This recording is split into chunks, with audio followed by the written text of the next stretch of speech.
Ассаламу алейкум. Витаю вас, друзья. Сегодня 24 ноября 2023 года, почти 20 часов по Берлину, почти 21 час, уже 21 час по городу Джохару. Друзья, я вас всех приветствую. Стрим наш вещает, как обычно, на канале в YouTube Reality и на канале в TikTok Аслан Арцуев. Друзья, я вас всех сердечно приветствую. Буря, Мавидин, Реалист, Хамзат, СС, Антишариатчик и все. Ва алейкум салам. Шавега маш дугур шувежери.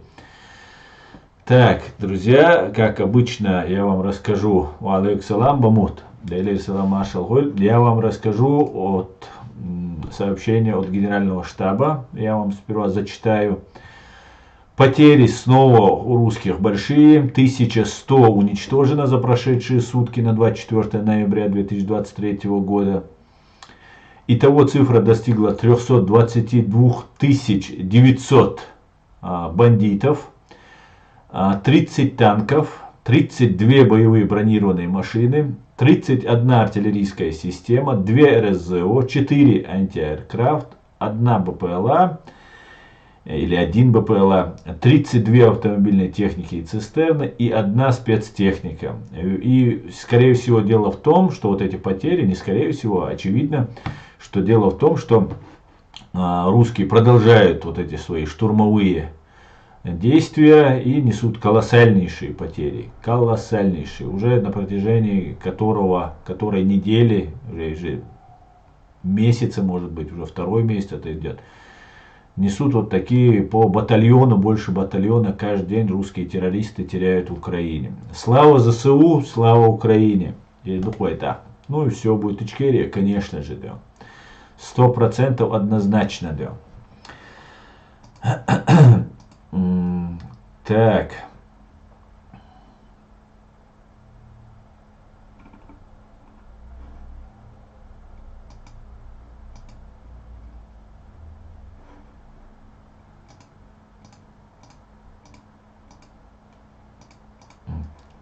Так. Друзья, напоминаю вам, ставьте лайки, пишите ваши комментарии и распространяйте ссылку на наш стрим. Пусть больше людей узнает правду. Друзья, в связи с тем, что русские террористы задействовали своих миньонов, знаете, да, мультик такой был, такие послушные, исполнительные такие существа были, маленькие такие, и они назывались миньонами. Но это ЧВК Хамас, российско-иранская ЧВК Хамас. И ситуация реально в определенной степени переключилось внимание и Соединенных Штатов, и Запада, и мира на какое-то время, сейчас переключилось на Израиль. Конечно же, украинская тема не забыта ни в коем случае, но мы видим, что все-таки на какое-то время русским террористам удалось переключить внимание от Украины на что-то другое. В данном случае это, конечно же, оказался Израиль. И мы тоже, я лично тоже переключался на эту тему, переключаюсь на эту тему, это тоже тема для меня важна. Но я вот, исходя из комментариев, которые мне пишут, понимаю, что русским террористам и их вот этим троллям, которые нам пишут здесь массово просто комментарии, иногда сейчас что-то их поменьше, важно, чтобы мы говорили про Израиль и не говорили про ситуацию в Украине. А в Украине ситуация развивается очень стремительно. Как мы понимаем, есть внутренние разборки в Украине, есть внешние факторы, которые влияют на ситуацию, в том числе мегакоррупция, большому стыду всех нас, которая произошла. Кстати говоря, русским, имперцам, тем, кто радуется, когда какие-то у нас между собой перетрубации, попрошу не радоваться, не спешите радоваться, потому что у вас вообще ничего нет.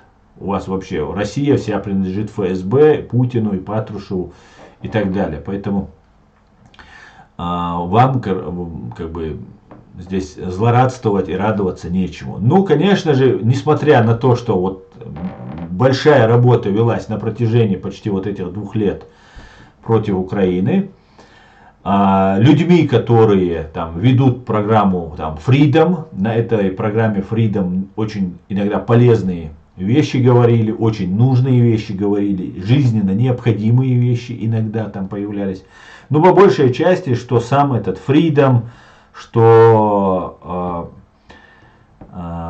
вещатели с этих каналов, которые там появляются, такие как Арестович, там другие разные там Светаны или Свимамы и как их там и так далее. Эти люди на самом деле, ну, Арестович это отдельная история, ничего полезного для Украины не делалось. В начале, когда, вот для украинцев мы сегодня стрим на русском языке, поэтому я бы хотел бы достучаться до украинцев. Многие украинцы, конечно же, не в курсе, кто на самом деле ни о политике, ни о стратегии, ни о методах действия своих вчерашних так называемых братьев. Но факт есть факт, что для того, чтобы внедриться в наши ряды, они даже убивали своих ментов. Понимаете? Своих людей они убивают для того, чтобы внедриться, вызвать доверие. Например, был один террорист, ну, наверное, говорят, чеченской национальности, который внедрялся в наши ряды, российский террорист, который внедрялся в наши ряды, и который будил, например, утренний намаз. Его нужно делать с рассветом, вот только-только, когда солнце восходит, и нужно проснуться, помолиться, там, сделать омовение, там все как положено, сделать намаз, помолиться. И это очень трудно, особенно если вы поздно легли, если там еще там куча устали и так далее. А утром молиться это очень важно считается. Это как бы считается таким проявлением твоей веры. Насколько ты сильно веришь в Бога, твоего имана это называется. Если ты можешь заставить себя утром вставать, там много есть таких вещей, которые тебя мотивируют вставать. Это там, что это тебе шайтан не дает вставать, если ты хочешь поспать дольше, там холодно, если там, ну много-много таких мотивирующих вещей, чтобы в этот случай, в этот раз, когда тебе надо утром встать, ты нашел в себе силу воли и встал на утренний намаз. Так вот, был этот человек, который будил всех бойцов на утренний намаз, был очень недоволен. Когда становился на намаз, он плакал, из его глаз текли слезы. Молил Бога, у него текли слезы. И когда они узнали, что это работник российских спецслужб, в частности ГРУ, они не могли поверить тому, что именно он стучал, сдавал их, предавал их там, и все такое. Причем он много помогал, там, добывал оружие, когда нужно, лично сам ликвидировал там, коллаборантов, перешедших на сторону России, ментов. Нападение на Россию я не помню, на русских мне не рассказывали эту историю, поэтому то, что я рассказываю, то, что мне рассказали непосредственные участники этих событий. И они были потрясены, когда они не могли поверить, что они являются работниками российских спецслужб, но не он. Вот как все это происходит. И сейчас мы видим, как многие товарищи, которые очень много делают, на словах особенно, да и на деле они могут в чем-то показать, насколько они патриоты. В этом и заключается сложность выявления этих противников, вот этих предателей, вот этих шпионов внутри нас. Это очень сложная тема. И я общался с многими нашими ребятами, и любой наш боец, старый боец, вам расскажет не одну историю вот этих случаев, когда они со своим чеченским менталитетом были потрясены тем, что как 10 лет с тобой человек в окопах, холод, голод, все остальное. И как это может быть так получиться, что ты переходишь на сторону врага?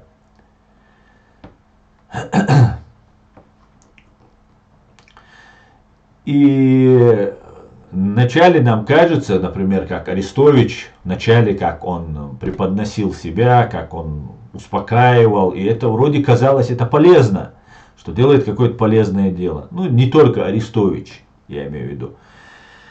Но в итоге, в общем, вся их задача, вся их работа, она приводит к вреду. Вредительство, самое настоящее вредительство. И я бы хотел рассказать про сегодняшнюю тему, поднять по мову, про украинский язык, который очень важен.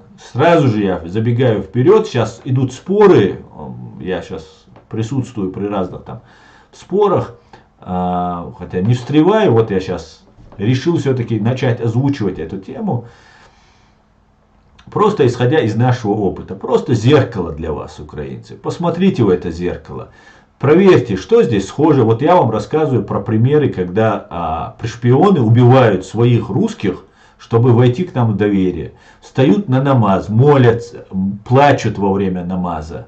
Это говорит об искренности человека, понимаете, если он искренне молится, и вот он так просит там победы, там, я не знаю, здоровья для больного, ну что угодно, когда вы просите на молитве. И вот эти вещи вам будут показательны, просто посмотрите со стороны. Конечно же, я не призываю заболеть шпиономанией. И особенно, когда вы стоите на какой-то позиции, сойти с этой позиции, даже если вам приведут аргумент, очень сложно. Очень сложно. Но постарайтесь просто проанализировать, просто случаи, как у нас это было. Дело в том, что в первую русско-чеченскую войну, я вам как пример расскажу, а ваш национализм, который у вас имеет место быть, и он необходим для государства, опять же, и язык, и культура, и традиции, и история, память народа, это все необходимость для государства, для вас, украинцев, для вашей идентичности. И без этого абсолютно никак. Дело в том, что когда у нас началась первая русско-чеченская война, мы вступили в нее, скажем так, еще немножко советскими гражданами. Мы успели побыть 3 года независимыми. В полном понимании этого советскости мы так и не стали. Мы всегда были у нас всегда было параллельное государство. Была такая сила над нами, с которой, есть она, приходится с ней считаться. Она нас полностью пыталась в 1944 году и последующие годы истребить полностью. До этого 30-е годы она нас пыталась вырезать, ссылать в Сибирь и так далее, и так далее. И мы понимали, что эта сила может нас полностью уничтожить. По крайней мере, отдельных представителей она уничтожала, и мы это все прекрасно понимали. Но несмотря на это, мы оставались на своем государстве. Вопрос языка у нас не стоял вообще, в отличие от украинцев, потому что украинские и русские похожие языки, и в этом смысле очень много внедрено русского языка. Сейчас у нас возникла эта проблема. Определенной степени, не так, как украинцев, но она у нас возникла. Наш язык занесен ЮНЕСКО в список исчезающих, в перечень исчезающих языков. Но у нас стоял вопрос религии. Нам очень сильно запрещали молиться. Наши мечети пустовали или были полностью разрушены, или превращены в пивнушку, или еще во что-то, магазин, что угодно. И у нас была вот эта проблема. И когда развалился Советский Союз, а мы знали, что все религиозные деятели, вот эти муллы, они являются агентами КГБ СССР, и мы им, конечно, не доверяли. хоронить человека, там, свадьбы там, и так далее, они должны были присутствовать, и как бы они присутствовали. Соответственно, собирали информацию, мы знали, что они собирают информацию, и так далее, и так далее. Такое было, терпимое у нас к ним было отношение. Они тоже как бы понимали, что мы все знаем, что они работают на КГБ СССР, и особо ну, среди нас, не, скажем, мягко не выпендривались, потому что можно было лишиться головы, как говорится. И вот когда развалился Советский Союз, мы объявили о своей независимости, мы были религиозными в достаточной степени. Всегда у нас это было на первом месте, ну может быть не на первом, но на одном из первых мест всегда у нас религия стояла, вера в Бога, духовная чистота, всегда культура, это всегда все связано, и для нас это всегда нераздельно, неразрывно было для чеченцев. И первую войну мы были единым кулаком. К стыду выдавая некоторые тайны, могу сказать, что я лично наблюдал человека, который был выпившим на войне. Когда мы ему сказали: ты что, напился? Ты что, ты же можешь в любой момент умереть, в ад попадешь. Он сказал: я не напился, я намазался спиртом, и поэтому от меня пахнет спиртом. Ну, пытался скрыть это. Поэтому не приветствовался употребление алкоголя. Ну, все такие вещи были такие на ходе, попадались такие моменты. Но мы их не убивали за это, мы могли его пристыдить, мы могли что-то сказать, как тебе не стыдно там и так далее. Но что мы убить его, там, изгнать его, если он хороший воин, то тем более речи об этом не было. И первую войну мы были единым кулаком, единым просто. А это формула успеха, быть единым. Это очень важно.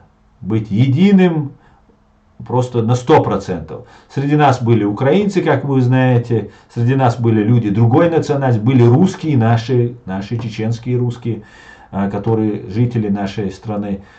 Были люди другой национальности и другой религии. И у нас не возникало проблем с этими людьми. Вообще никак.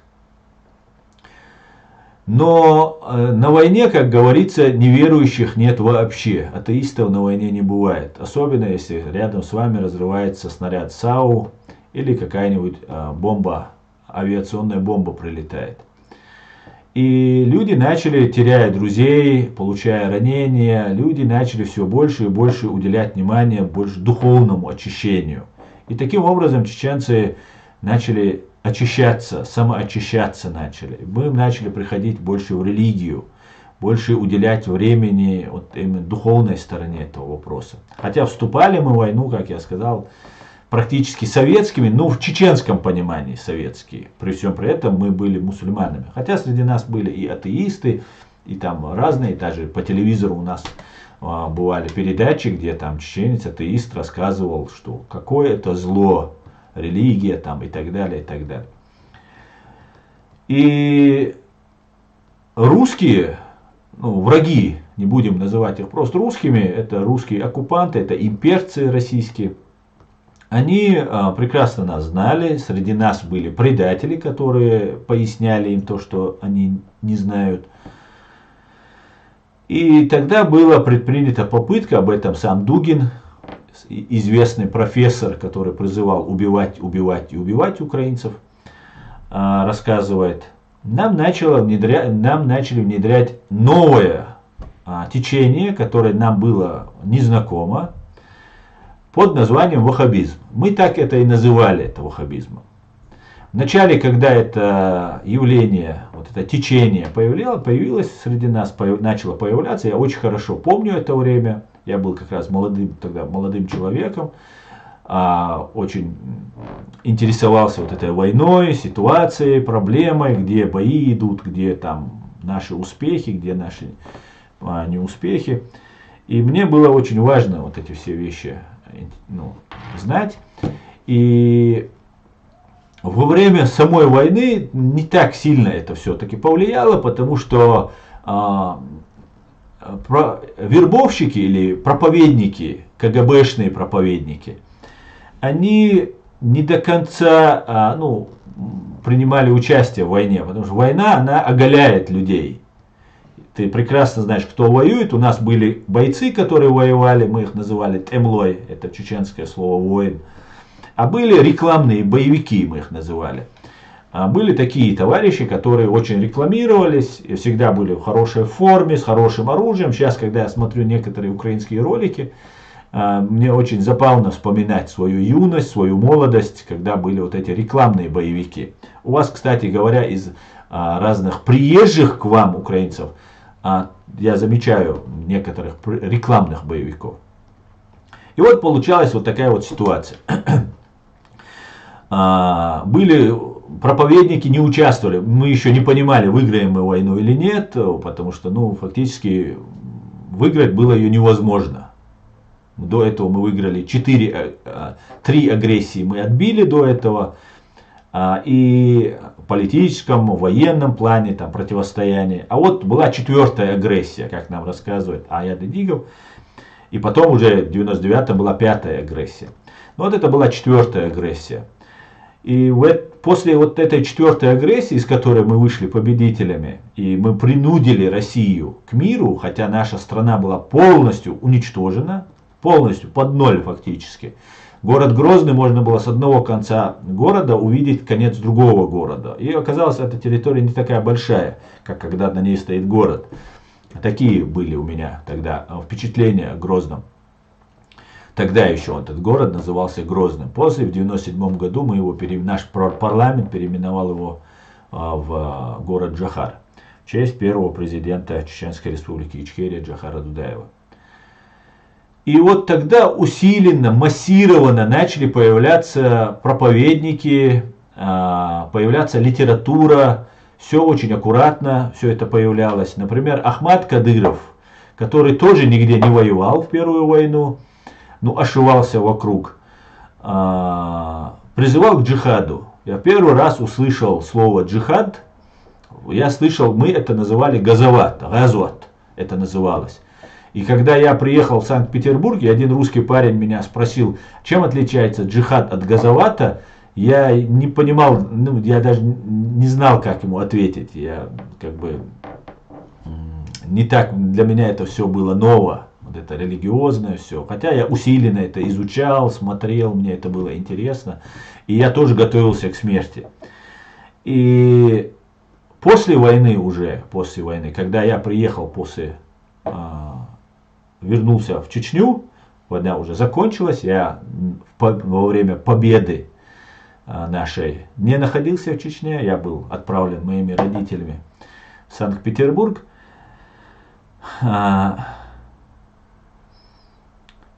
Очень сильно все начали придерживаться религии. Мои друзья, которые не воевали во время войны, все стали очень религиозными. У всех появились бороды, хотя это были 18-20-летние пацаны. А у нас, у чеченцев, носить бороду считалось неприлично перед старшими. И старший мог сделать замечание тебе, если у тебя борода, сказать: почисти свое лицо. Это нужно побриться, значит. И начали все носить бороды. Вначале они были самыми добрыми людьми на земле, и мои друзья в том числе. Они и сейчас, конечно, самые добрые. Но вообще вся вот эта религия, вот этот ваххабизм, который тогда так обозначался, сейчас почему-то на него обижаются, когда так это слово говорят. Я, наверное, немножко что-то пропустил, потому что я так это помню, и я так это называю. И прошу никого на это не обижаться. Я не вкладываю в это слово ничего уничижительного или оскорбительного. Ни в коем случае. Очень началось вот это появляться. Мы победители были, мы ощущали себя победителями. Это тоже было немножко ложным таким ощущением. Потому что страна была полностью разрушена. Убито более 120-130 тысяч наших граждан. Нищета была полнейшая, и появились люди, бандиты, которые на войне они не участвовали, но после войны поучаствовать они были рады. И потихонечку нам начали навязывать. Я ничего плохого в этом не видел. Все, что связано с советским исламом, который мы исповедовали в советское время, мы отвергали, мы молодежь, мы это не принимали. Потому что это все КГБшное, это все советское, атеистическое, оно все там неправильно, а вот это правильно. Тогда мы, молодые люди, не понимали, что и это может быть засылаться с одной и той же, с одного и того же учреждения. И самое интересное, делалось все, чтобы у нас не возникло мысли, что это идет из России. Это приходило из арабских стран, к нам приезжали проповедники, на самом деле приезжали честные проповедники, которые не связаны с КГБ СССР. На самом деле были люди, которые реально изучали ислам, и было им интересно, ни в коем случае никак не имея отношения к российским спецслужбам. Ну вот появилась ситуация, когда наряду с этими обычными проповедниками, чистыми, независимыми, свободными проповедниками, с людьми, появлялась куча людей, огромное количество просто симулякров, которые были на самом деле, которые работали на Россию. В это трудно поверить тогда было. Это очень было трудно в это поверить. Даже такой мысли не возникало. Ну такая работа велась. Ну, и если этот ислам, то традиционный ислам, мы там делали зикр, у нас он делится, там, белошапочники, там, которые бьют в барабан, там ну, много-много разных, несколько, не то, что их так очень много, но их достаточно, они отличаются друг от друга. И мы уживались, у нас никогда не возникало конфликтов, мы друг друга убивать не хотели, мы друг друга уважали. У нас не возникало никаких таких, вообще никаких, ну может за редким исключением, а просто в этой среде особо вот эти мюридов, мюриды, мурдж мы их называем. Я в этой среде особо не бывал, поэтому не могу как бы точно сказать, были у них конфликты какие-то там, конкуренция, что-то у них, наверное, присутствовало, но вот такого агрессии, такой ненависти друг к другу ее не было. И вот когда я возвращался, это было очень заметно, когда ты возвращаешься там на летние каникулы, уже освобожденную Ичкерию, то ты видишь очень добрых, любящих тебя людей, которые уважают тебя, которые там хотят эту религию тебе красиво преподнести. Потом проходит год, я возвращаюсь, еще все нормально, потом еще год, и потом потихонечку появляется агрессия. Появляются люди с длинными бородами. Это уже считалось как удостоверение. К религии они уже отдаленные отношения имели. Ну, только борода и слово «иншаллах». Вот вся эта их религия была. Продажа наркотиков, употребление наркотиков, тяжелых наркотиков, героина, например. Ну, похищение, там, криминал, все это делалось, организовывалось, направлялось российскими спецслужбами, но мы все активно начали в этом принимать участие. Чеченский народ уже как бы повелся. Были принципиальные люди, которые никак не поддавались ни на этот ваххабизм, ни на криминал, которые понимали, которые грамотно, но их не слышали, потому что так много выделялось. Например, разным вот этим ваххабистским движением, течением выделялись лекарства. Лекарства, которые те же братья-мусульмане выделяли. Вот Хамас, например, там, да, это есть братья-мусульмане, переводится. Вот всемирная вот эта организация братьев-мусульман выделяла лекарства и продавались аптеки. В аптеках продавалось это лекарство. На эти вырученные деньги формировались вот эти группы.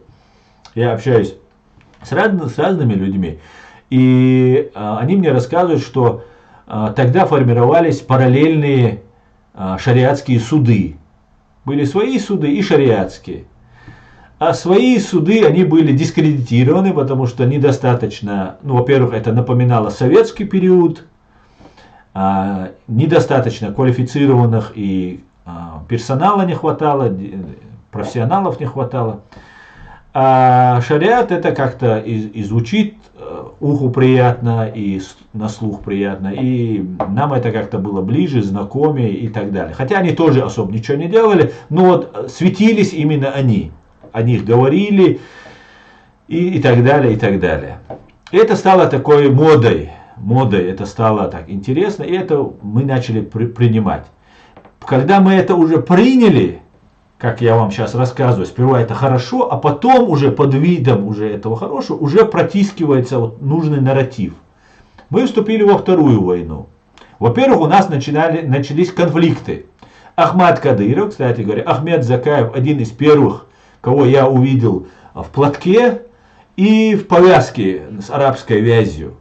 Тогда мне казалось, это просто мой друг был в его охране, там где-то рядом с ним.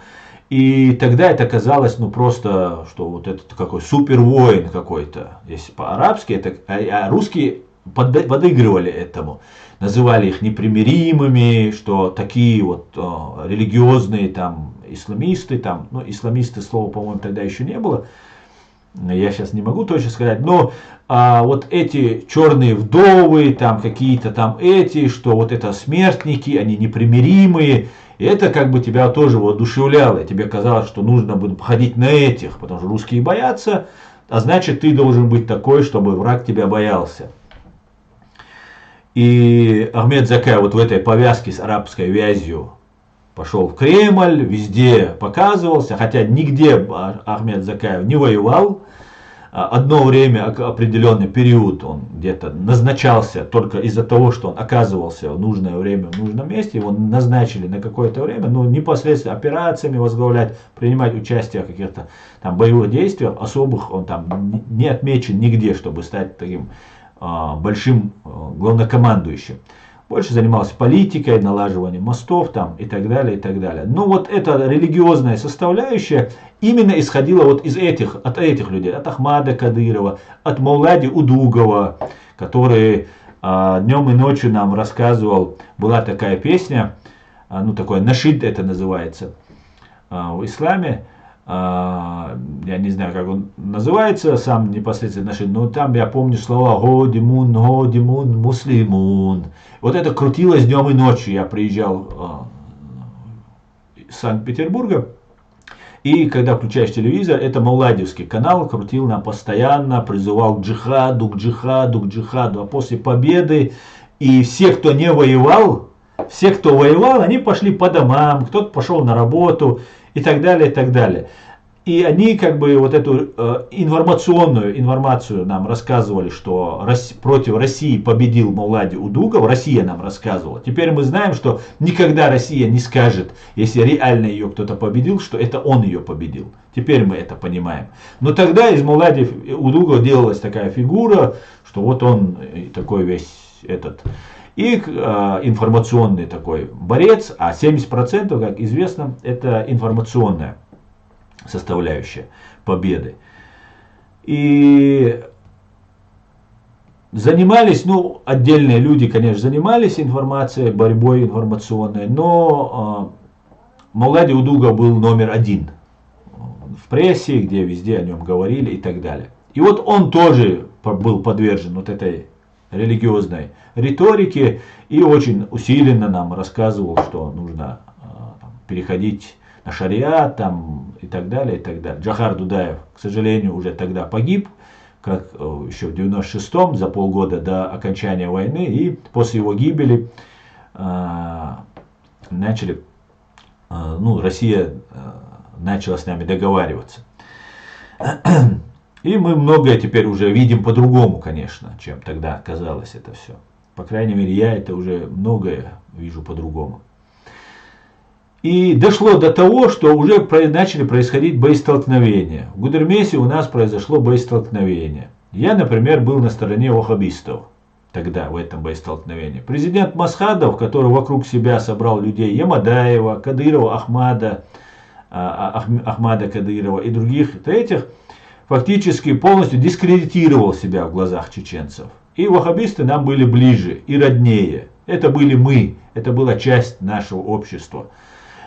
И мы считали их искренними, их честными считали.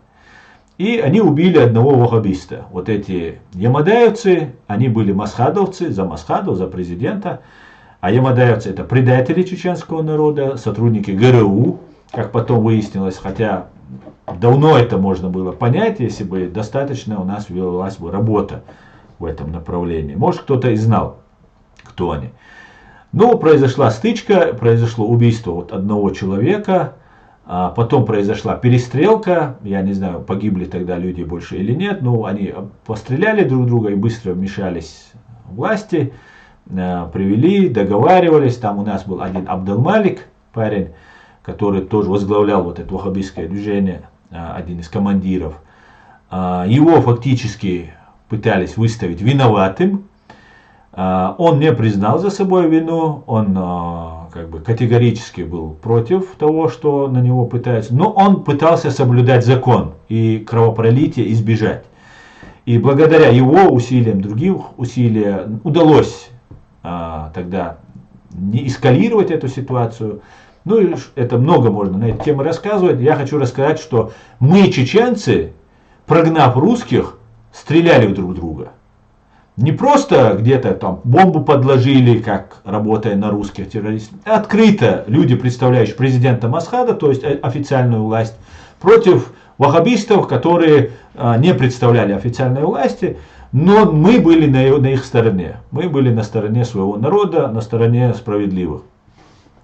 Тогда мне это так казалось, я так это видел. В итоге мы стреляли друг в друга, уже пролили кровь. Затем началась война. Во время войны мне бойцы наши рассказывают, что финансирование у ваххабистов было хорошее. Причем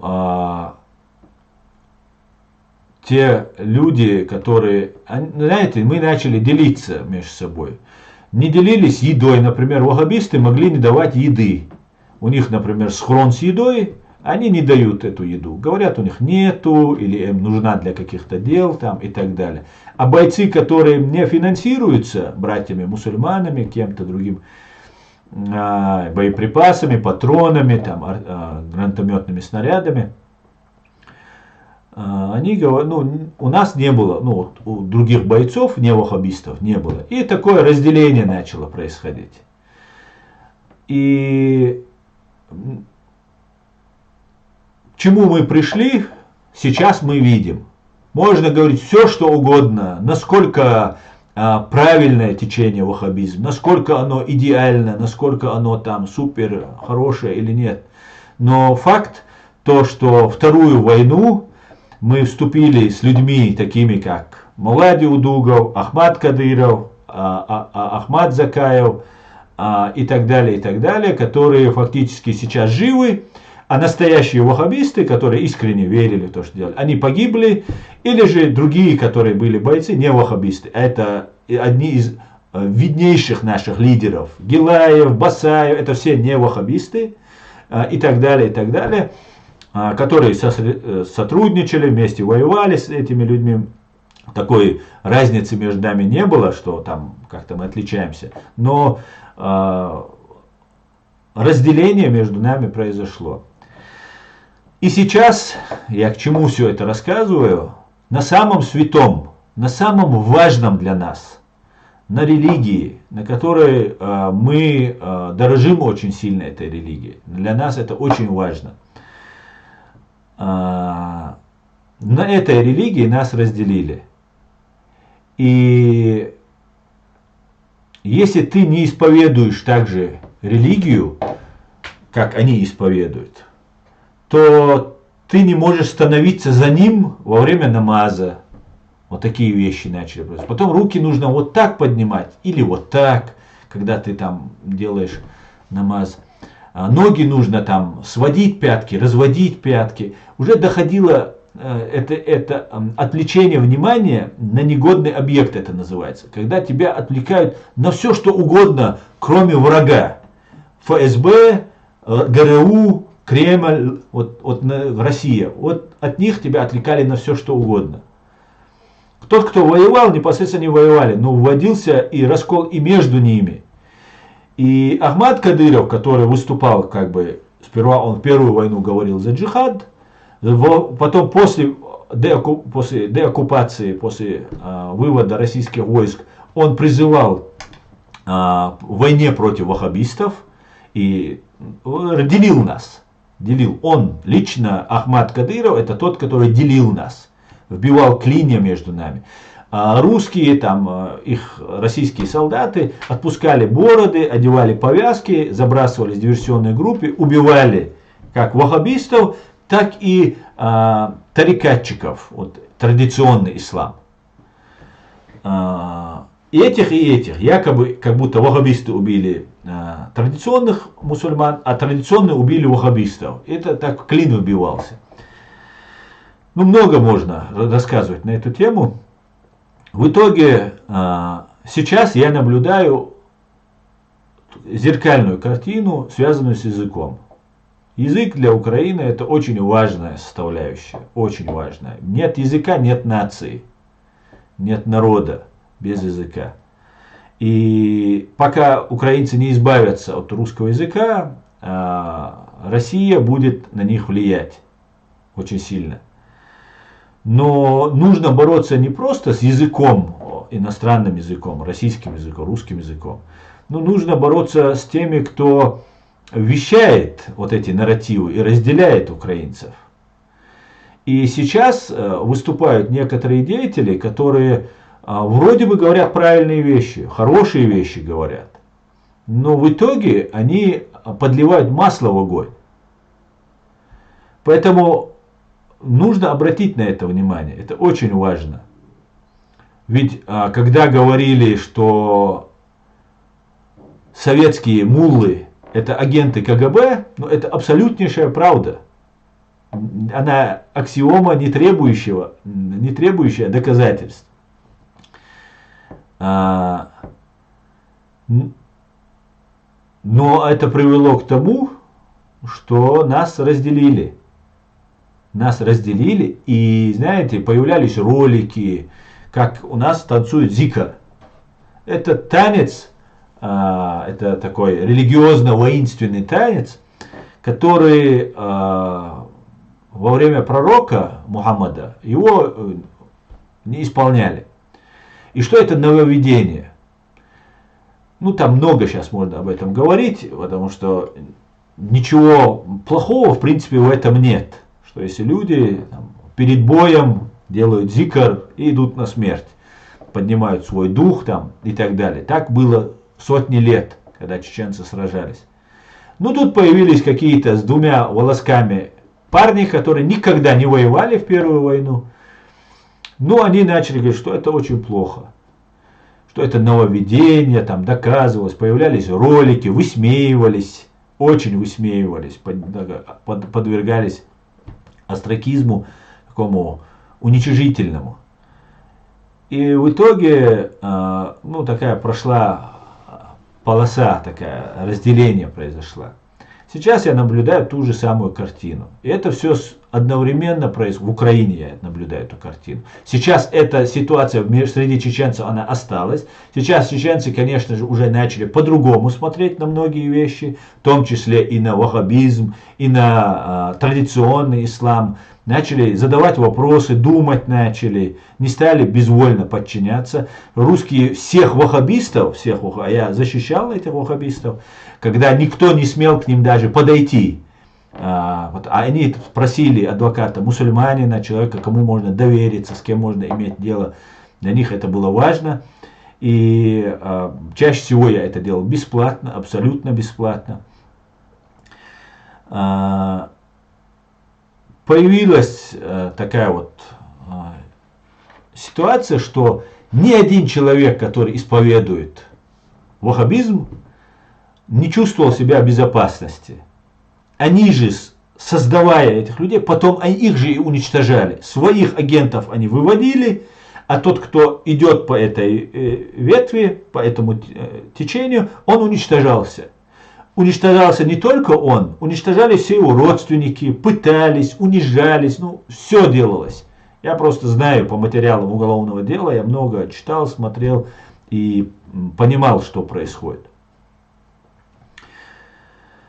И потом вот это сопротивление, ваххабизм, оно сошло на нет. И появились коллаборанты, кадыровцы, которые убивали ваххабистов, начали полностью идентично себя вести, как эти ваххабисты. Вчерашние вот эти ваххабисты стали вот эти кадыровцы.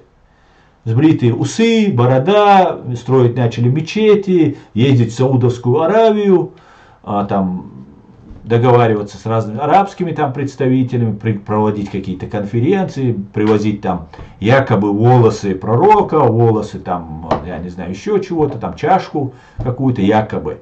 Ничего это нет, не сохранилось, но все это делалось там для того, чтобы Кадырова сделать там таким уважаемым в исламском мире человеком. Конечно, из этого ничего не получилось, но в определенной степени какие-то успехи есть, но в принципе это все пшик. В итоге чеченцы закрылись себе, стали очень некоторые радикальными, очень радикальными, и на Западе нас именно такими и представили. И вот оттуда и появилось, что чеченцы радикальные, чеченцы там исламисты, там каратисты и так далее, и так далее. И на самом святом играли, на самом святом, не жертвуя своими людьми. Своими людьми. Была организация РОШ, региональный оперативный штаб, который находился над схваткой. Было МВД, ГРУ военные, МВД военные, российские оккупационные, и коллаборанты российские, ну, которые перешедшие, чеченоговорящие, которые убивали чеченцев, кого-то ваххабиста, кого-то там ичкериста, а над ними стоял РОШ. Над всей этой схваткой стоял РОШ. И среди вот сопротивления нашего находилась агентура, которая работала на РОШ. И вот этой агентуре и вот нашим бойцам разрешалось уничтожать российских ментов, ну чаще всего это были, конечно, чеченоговорящие коллаборанты, но даже ментов российских можно было, на военных нападать можно было. Потом тот, кто нападал, их потом убивали, вычисляли, потому что есть агентура. Ну, когда окружался дом, например, перед тем, как штурмануть, вот эти кадыровцы, ямадаевцы, потом уже активно, когда открыто начали они на стороне России действовать, когда окружался дом, где находилось 2, 3, 4 бойца, например, они обязаны были связаться всегда с РОШ, с региональным оперативным штабом, который возглавлял Патрушев, нынешний сейчас будущий президент России, или царь России, которые должны были, вот кадыровцы окружают дом, и они должны запросить у РОШ разрешение на штурм. Вот они информацию получили, обложили этот дом и звонят по рации или по телефону в РОШ. И ФСБ по Чеченской Республике, банда ФСБ, она должна дать согласие. Если там есть агент их, они должны сказать, что там находится наш человек. И там или штурм откладывается, или как-то это действуется по-другому, чтобы их человек там не пострадал. И вот таким вот образом наше сопротивление, оно было таким автономным, потому что наше руководство, лично президентов, наших командующих, они уже не доверяли никому, не подпускали к себе практически никого. И действия бойцов групп происходило автономно. И под этими автономными группами появлялись симулякры, которые тоже якобы вели сопротивление, записывали ролики, там что-то делали. Но в итоге они как бы действовали не в нашу пользу.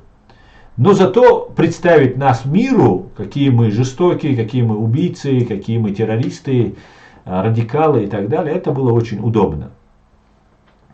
В Украине то же самое было. Вот этот национализм, например, есть разные вот эти деятели, украинцы лучше меня знают этих деятелей, своих националистов, которые говорят вот на эти темы.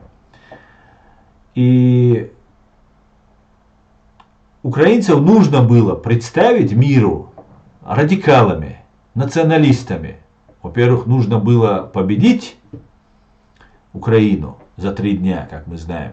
И после этого националистов, которые искренне на самом деле и сражаются, и сейчас первыми гибли, защищая свою страну, как наши ваххабисты первыми гибли, защищая нашу страну во Второй русско-чеченской войне, которые искренне, не искренних я не имею в виду. Нужно было представить нацистами, фашистами там, и так далее, и так далее. Вероятно, там план был, видимо, таков. И сейчас я наблюдаю эту картину, у меня возникает дежавю, и я хотел бы, раз вот я эту историю вам рассказываю, для того, чтобы вы понимали, что не все ваше святое, вам ценное,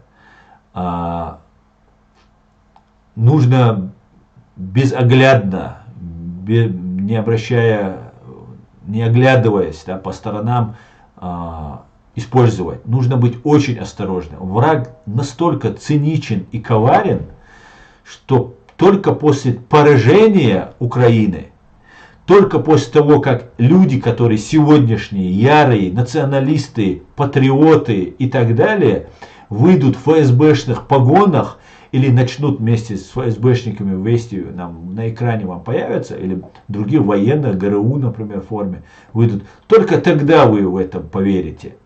И тогда уже будет поздно. Очень сложно выявить вот этих глубоко законспирированных. Я не зря начал свой рассказ того, что как люди плакали, вставали по утрам, будили всех бойцов, ругались на них, почему вы не встаете в 5 утра, в 4 утра на намаз, в 4:30, там, в 6 часов,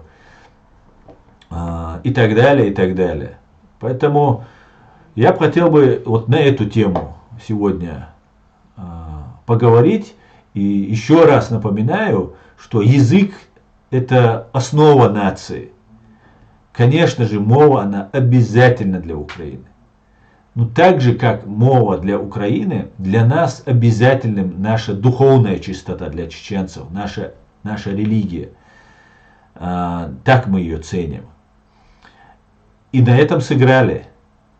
И я поэтому призываю вас быть очень осторожными. Я понимаю, что язык, он нужен, и сейчас все, кто выступает против языка, фактически он враг Украины. Ну как это? Ты против мовы, значит ты враг. Нет. Если бы враг был ваш не Россия, если бы враг был не КГБ СССР, то тогда можно было бы применять вот этот принцип. Но в этом случае нужно быть очень разборчивым, очень аккуратным. Не дай бог вы обидите не украинцев, которые сражаются, а ведь они носят большой вклад. Не дай бог вы им червячок в сердце, в мозг оставите сомнения. Высокомерием, которое я замечаю у некоторых украинцев. Они, что мы вот все флаги во всем мире, украинские флаги, поддержка и так далее. Не обманывайтесь, не спешите вот на это попадаться, на эту. Да, поддержка морально, она важна, мы ее все поддерживаем. Но никто не выше и не лучше кого-то другого. И если, например, у меня есть Иван, который мой подписчик, который сражается в рядах ЗСУ, он русский. Он говорит на украинском, пишет на украинском, но он русский. Есть чеченцы, которые сражаются, есть грузины. И вот эта вещь, вот то, что я сегодня рассказываю, я попросил бы просто понять. Я ни в коем случае не посягаю на вас язык. Еще раз и еще 100 раз повторяю. И буду повторять. Ни в коем случае я вам эту подробно историю, и то не все детали, лучше меня расскажут многие участники вот этих наших событий, которые видели все это. Я с их слов многое рассказываю. Хотя и сам тоже наблюдал, делал выводы какие-то. Специально рассказал вам, чтобы вы поняли, что как это все происходит. И сейчас мы расплачиваемся, мы, чеченцы, расплачиваемся за самое святое. вроде бы чистый ислам к нам пришел, и мы должны были вот теперь 100% победить в этой войне. А мы оказались не просто с оккупированной территорией и убитыми более там 180, 160 до 180 тысяч человек во Второй русско-чеченской войне. Мы оказались для всего мира, вы можете оказаться, украинцы, нацистами, которые сравнимы, как мы знаем, как к ним относятся. Мы оказались такими же нацистами. И некоторые поверили, что они нацисты у нас. И начали, если долго человек называет свиньей, начинает хрюкать. Некоторые поверили, что он террорист, что он исламист, что он ненавидит всех, кто не исповедуется. Так руку не поднял, или так поднял, или не сюда, не докоснулся до мошек ушей до мочек, там ноги раздвинул, там не так поставил пятки. Доходило до бреда, просто до вещей, которые абсолютно не имеют никакого значения для борьбы чеченского народа, многовековой борьбы за освобождение своей страны и наказание виновных за преступления против нашего народа. Поэтому это очень важно, друзья. И сейчас я наблюдаю эту картину в Украине. Сейчас я вижу, как там Арестович подливает масло, сбежав в Америку. Сейчас якобы он там американский уже, не русский агент, а американский, такое сомнение там закидывается. Да, может, он сотрудничал, общался с американцами, без сомнения. Будучи таким популярным, это вполне могло быть. И даже, может быть, какие-то услуги, может, оказывал. Но где гарантия, что он не был российским агентом? Я считаю, что все, что он делает, делалось во вред Украине. Абсолютно, да, какие-то вещи интересные, красивые, полезные были. Как-то так, друзья.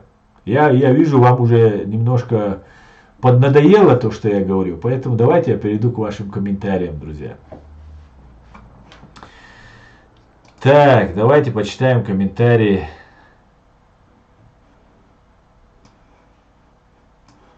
Почитаем ваши комментарии в YouTube. Друзья, вы тут много настрочили, поэтому я буду...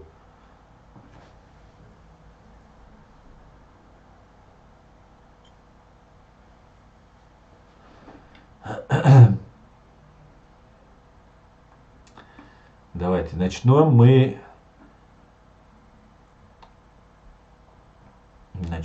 Дели Саламашваль. Но так, давай Хамзат Гилая. Дальше. Эд. А я слушал это интервью Закаева Гудкова. У меня сложилось впечатление, что Закаев вступает в организацию «Свободная фашистская Российская Федерация». Так, вы о чем? Там уже вы что-то обсуждали, да, Эд? Салам всех, друзья, всех, кто вновь вошел, я вас всех сердечно приветствую, друзья.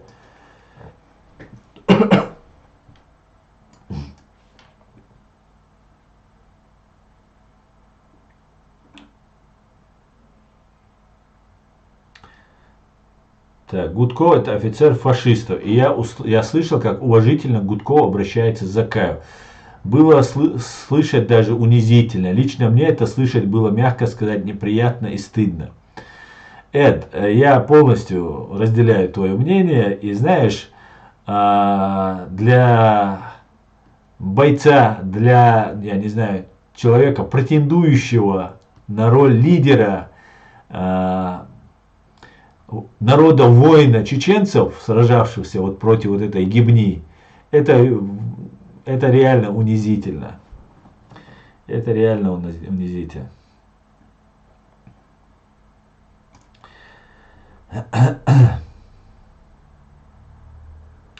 Ассаламу алейкум. Все эти шайхи сильно активизируются в последнее время. Справедливый человек. Ва алейкум ассалам. Абсолютно с тобой согласен, они активизировались. Дело в том, что война в Израиле и подготовка к этой войне, мы говорили, мы понимали, что будут какие-то действия со стороны, какие-то вот эти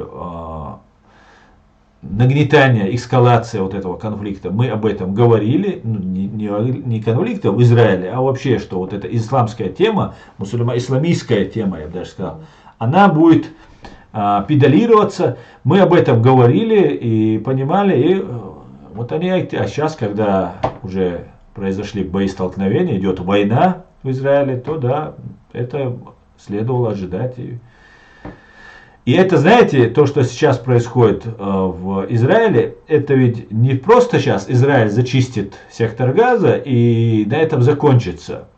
Здесь в Европе будут появляться разные отморозки, которые будут под видом месть за мусульман там, и так далее. Как в Израиле совершать теракты, так и здесь в Европе совершать эти теракты. И неважно, такой, знаете, вот этот Хамас, он был такой аргумент, последняя карта, которую бросил Путин. Ну, я думаю, она последняя карта.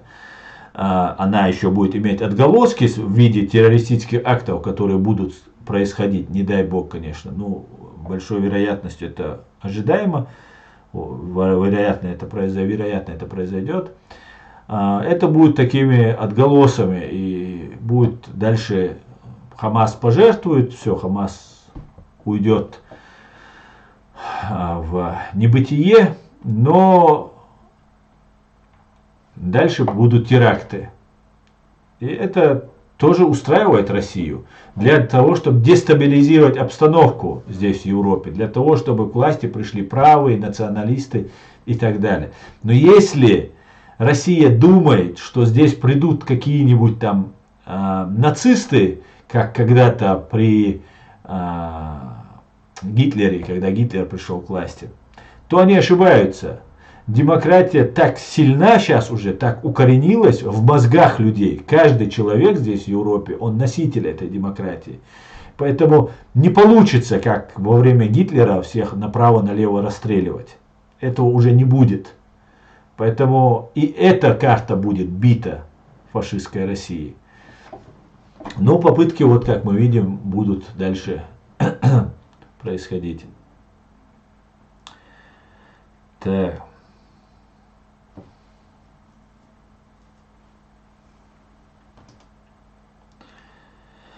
Асан, что у вас хрюски делали с религией? У нас они делают под видом, какая разница на каком языке. Им не нужна украинизация. Им нужно, чтобы украинцам было стыдно отстаивать свой язык. За что у вас хрюски делают с религией? У нас то, что у вас русские делают с религией, тоже делают под видом, какая разница на каком языке.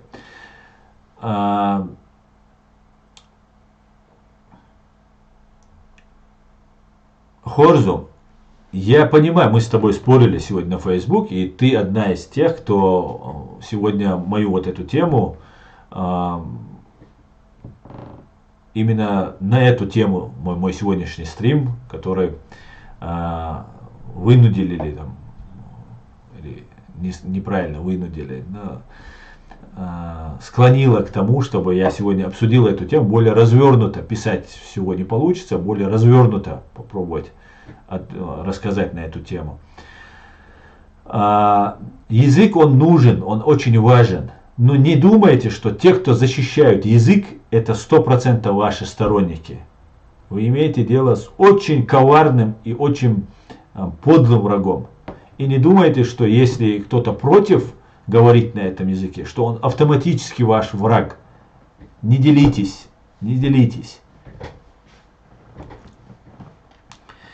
В Палестине 4 дня объявили о мире. Да, в Палестине перемирие.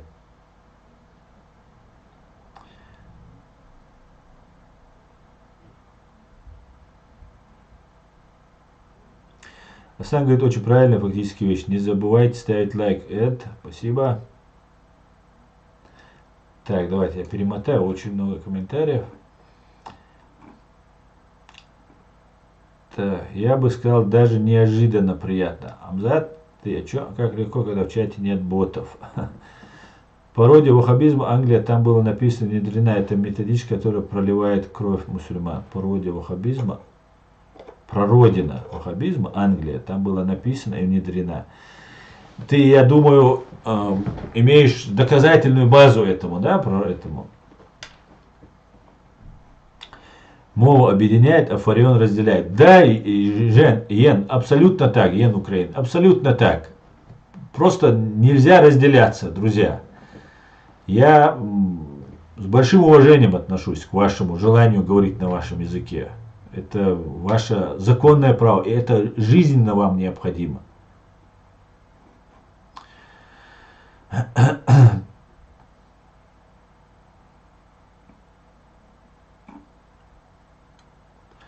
Арестович, я думаю, как Бабченко раньше говорит бред про Украину. Чтобы не делить, надо переходить на Украину. Так.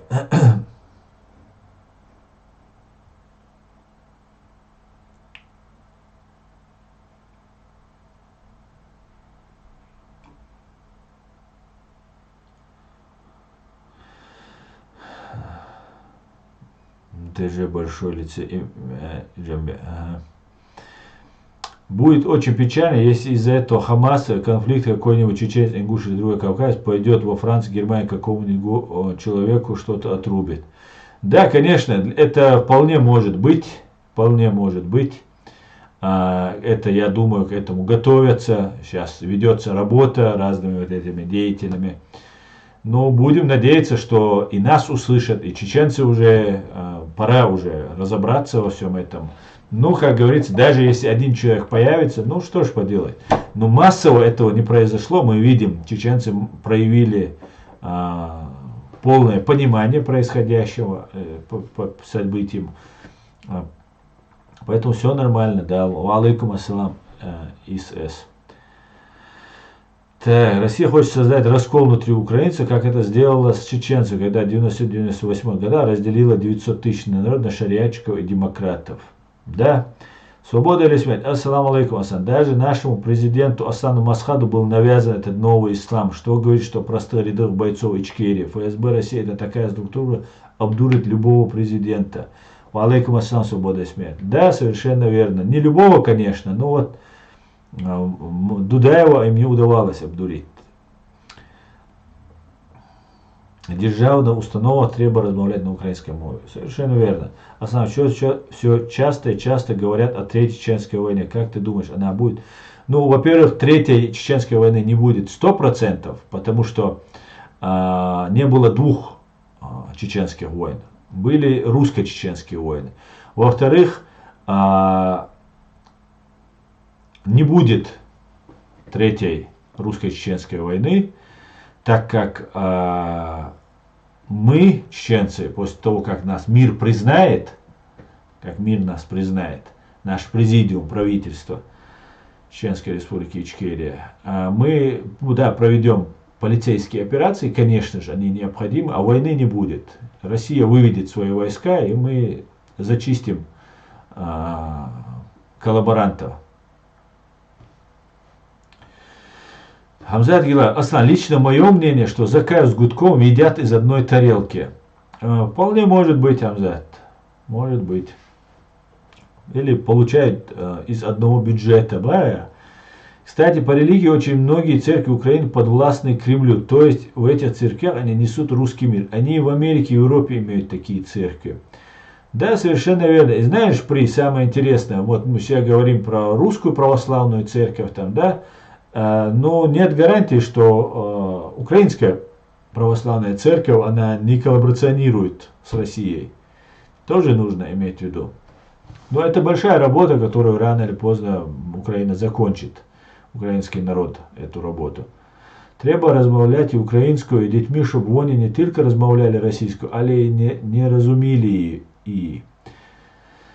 Да, знаете, когда, например, вы говорите с нами, то не обязательно нам показывать, что вы там ярые патриоты, потому что мы с вами говорим на русском языке, чтобы вы понимали. Хотя мы тоже можем говорить на чеченском языке. И мне, например, иногда не то чтобы, даже я понимаю народ, я понимаю, что вот сейчас боретесь там за свое это, и мне это не обидно. Но иногда, когда я не понимаю все слова, и со мной начинают там говорить, то мне кажется, немножко это накладно бывает, да, и разговаривать. А если это переходит на какую-то конфликтную ситуацию, и со мной продолжают, ну, я имею в виду спорную такую ситуацию, то это как бы не совсем верно. Поэтому одно дело говорить... Сейчас я отключу.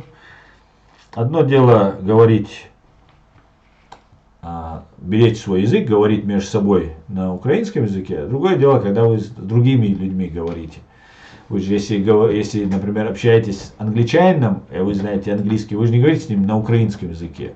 Да, я понимаю, что с Россией война, там, это подчеркиваете свою эту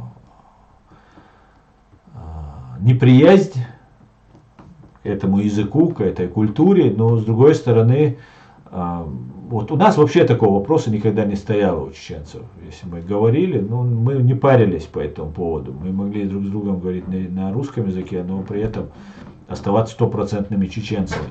Или говорить, например, там, с украинцами на чеченском языке, потому что нам русский не нравится. Как-то так, да.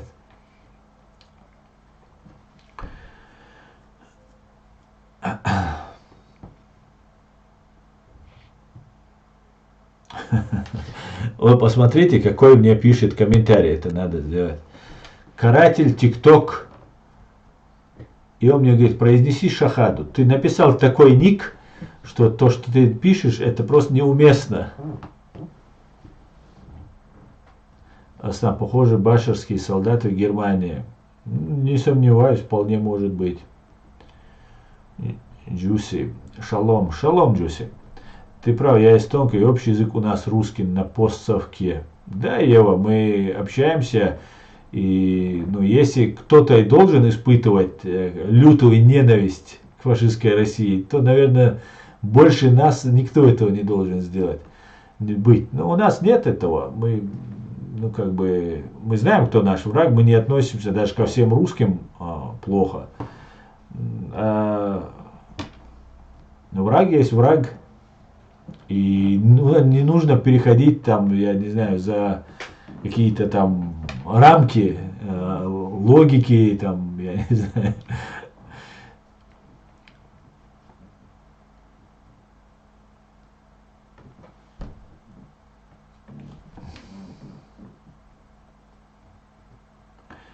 А те военные преступления русских против чеченцев будут ли расследоваться? Я очень на это надеюсь. Я именно к этому призываю. Для меня это самый важный вопрос. Номер один для меня этот вопрос. Преступления русских, совершенных по отношению к чеченскому народу и государству, это главная тема, которую мы, чеченцы, должны добиваться.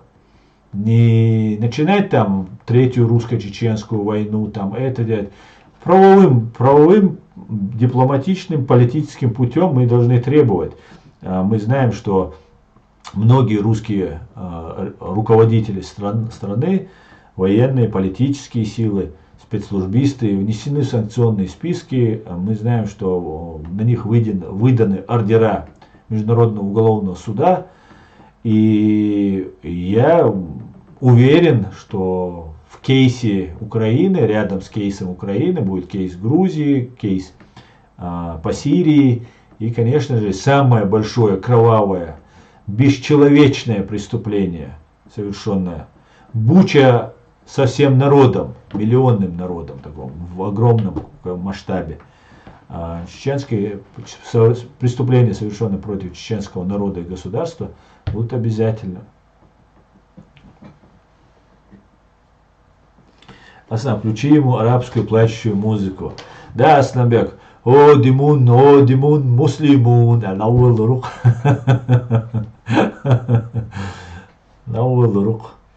Калак. Ник Езершин. Я это произнести не могу, я скриншот, скриншот я там сделал. Бьёдуаш, дух язин, да, ник чуа. И свик шахат дал, он забыл, наверное, что у него такой ник. И вот такой вот чувачок делал. Майк, я тебя поздравляю. Значит, там по алгоритмам он так показывает. Я не знаю, почему он тебе это рекомендовал. Ну, так бывает дело.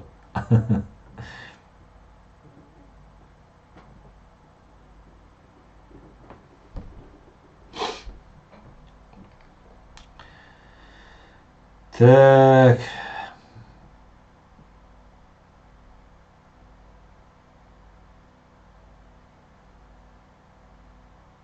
русский язык это не собственность РФ. Совершенно верно. Кстати говоря, с евреями тоже интересный момент. Ведь много евреев было, в том числе, которые выезжали в Израиль, поддерживали Путина там, и так далее. Сейчас как ситуация изменилась? Сейчас-то поняли, например, я помню, как украинцы вначале в шоке были, когда началась и широкомасштабная, и в начале 2014-2015 году, когда русские на них напали. Изменилось отношение? Меняется ли это отношение или нет? Алинка, шалом. Его не искал, я тебя смотрю. Майк, ну дело в том, например, те, кто смотрит, например, мои каналы, мой канал, эти люди, например, могут смотреть вот разных других чеченских блогеров. И тебе, который не смотрит его, YouTube может рекомендовать, потому что те, кто смотрит мой канал, другие, кто смотрит, они смотрят, например, вот этого деятеля. И тебе YouTube может предложить сказать, так как другие, кто меня смотрит, тебе может YouTube предложить, может это тебе тоже будет интересно. Поэтому предлагается тебе. Там, плюс там слова, темы похожие, там Кадыров, там Чечня, Ичкерия, там и так далее. Может поэтому? Я просто не знаю.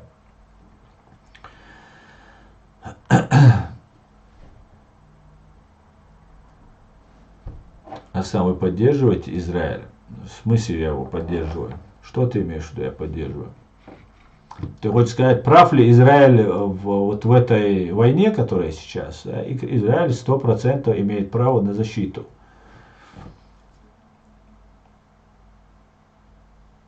Не смотрели и не будем смотреть тебя и твой канал, говорит Ася Абрахманова. Ну ты только что написала у меня на канале.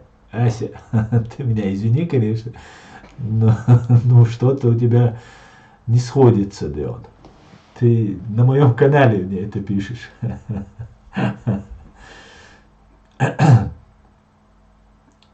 Все знают, кто тут вырос, только так или иначе. Его, потому что читал книгу, или иначе, кто знает, потому что читал книжку, учил в школе, говорил как минимум одна бабушка. Я пытаюсь учить чеченский, чтобы не нужно было пользоваться русским вообще. Хорзов, чеченский язык, чеченским языком пользуется ну, не больше миллиона человек. Ну, может, 2 миллиона из всех чеченцев взять, там, Иордании, еще по всему миру. Нам всем нужно говорить на международном языке, английском языке. И ты говоришь на этом языке, я думаю. Поэтому нам найдем мы язык общения, не волнуйтесь. Главное оставаться людьми, уважать друг друга и победить. Как сказал Залужный, нам нужно не окончание войны, а победа. Она обязательно, она жизненно важна и для Украины, и для нас, чеченцев, и для грузин. И для всего мира она важна, очень важна.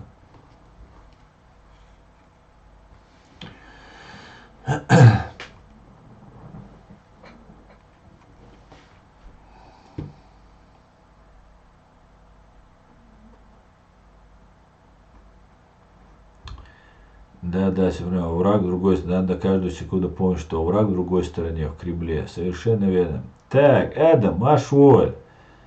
Алейкум салам.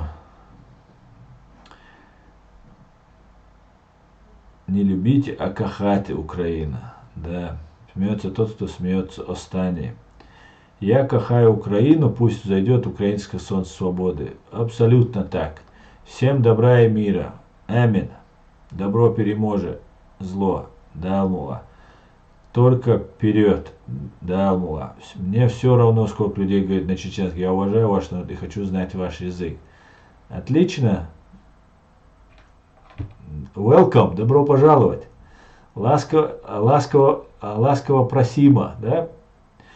Сегодня слышу новость в Польше, что тут недавно произошло, что иностранцы будут депортированы. 800 около чем-то иностранцев, лиц и есть чеченцы. Ну, с Германии что-то поступило и говорят, или порт отказ. Очень много будут депортировать. Уже депортация идет. Потихонечку уже готовят. Много будут высылать. Это правда. Перемога будет за Украину. Да, Алмула. Только победа. Да, Алмула. ИСС. И всем депорт отказали. Это хорошие новости для нас, для чеченцев. Но с Германией что-то после говорят, или депорт отказали. Много будут депортировать. Будем бороться за каждого чеченца. Просто, знаешь, нужно, чтобы это делалось в правовом смысле. А так нам придется много чего сделать. 100% и только доброта, но никак не красота. Да. Асан, ты понимаешь слово «донья»? Не знаю, что ты имеешь в виду. Хорошо, что финны границу закрывают, русские плачут. Асанбек, а дело в том, что они нагнали беженцев, сирийцев, и через Финляндию сказали, они как обычно они делают. Помните, в странах Балтии, они в Литве, по-моему, они готовились. Они в Ираке делали документы, они бабки собирались, иракцев, и говорили, вас в Европу через Литву закидывают. И некоторых начали проводить, потом литовцы быстренько все перекрыли и так тормознули они вот эту систему. Помните, было полгода год назад была вот эта эпопея с лагерем на границе, с беженцами там, и так далее, и так далее. Потом они же, русские же, визжали, что там не соблюдаются права беженцев там, и так далее, и так далее. Вот то же самое они начали в Финляндии. Сирийцев они теперь на этот раз подготовили тоже, набрали их и вот отправляли, кормили, там, подгоняли там им автобусы, там маршрут, там свои кураторы, кто их водил. И поэтому финны закрыли. Правильно сделали, правильно сделали.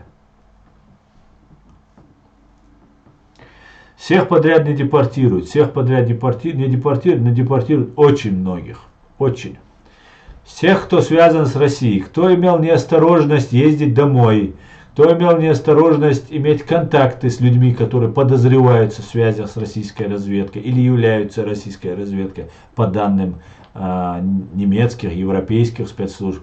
Вот эти все люди будут депортироваться. Будет очень большая зачистка, большая будет.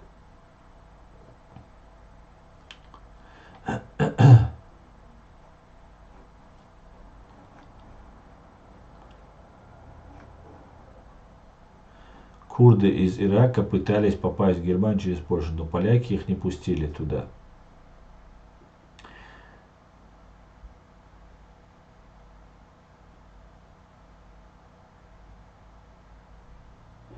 Чеченский владелец как минимум 50% ФСБ. Ну, не могу сказать, сколько там процентов, потому что ФСБ большой штат, там, я не думаю, что там 50, но я думаю, там у них обязательно были еще, начало первой русско-чеченской войны было обязательное изучение чеченского языка в этой банде ФСБ. Нет, не отказали, депортировать из Германии, что-то говорят, поступила в Польшу приказ отменить депортацию. Именно для этого 800 чем-то отказали депортировать. Ну, сейчас это, конечно, много что.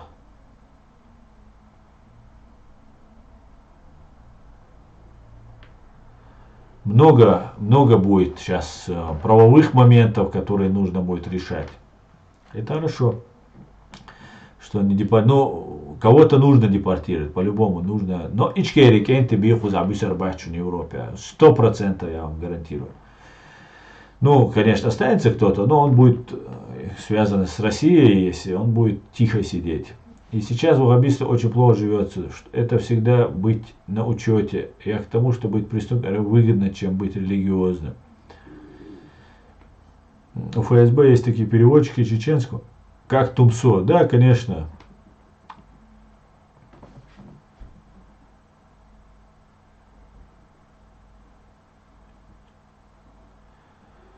Так, Саид, что у вас? Я не понимаю, вы Хамзата где-то в другом месте, вы с ним пересекаетесь, вот моего модератора, Хамзата Гилаева, я не понимаю, заходите и вы начинаете что-то к нему придираться, вам хочется узнать, кто он, вам нужно дискредитировать его в моих глазах, или наоборот, меня в его глазах. Для чего вы заходите и начинаете вот придираться к нему? Просто так, да, Амзат, то, что к тебе придираются.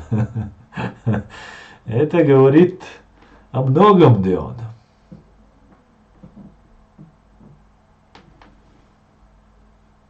Хут один, хут один. Это его ник такой. Хут один, хут. Сам себя назвал ублюдок, рожденный от ублюдка. У него ник такой, друзья. Это не я его так оскорбляю, он сам себя, я его забанил, потому что я не могу без смеха читать это.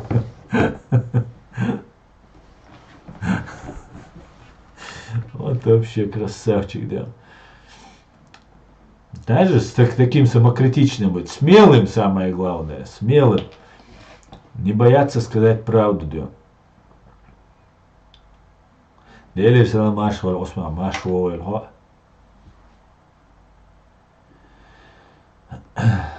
Так, друзья, я наш стрим закончу. Это был вчера. Хирон, значит, я, наверное. Поэтому салам саят диз аздельч хам дельче. Так, поэтому Хамзат пишет, когда бота нет, приятно бывает. Да. Так, друзья, я на этом свой стрим закончу. Наверное, мой дада тоже смотрит наш сегодняшний стрим. Он в больнице. Ему сегодня поставили 2 стенда, еще 2 стенда на сердце. Поэтому дада, док салам маршал, дал он ули юэль, дала он маршал дуэль, дал изербаля вал хуйло. Все будет ичкерия. Дада, шех дамуэлля. Охтя, свой стрим дает звезд, друзья. Я на этом свой стрим заканчиваю. Амин дейрейсхуй. Спасибо вам за то, что вы поддерживаете. Спасибо, что понимаете все правильно. Я вами горжусь. Вы лучшие. Шумасера бюздекалюэль. Всего самого хорошего, друзья. Адикюэль маш оэль. Слава Украине, все будет Ичкерия. Господи, благослови Америку. Адикюэль маш оэль жили. Бюздекалюэль. Да-да, кангуруэши.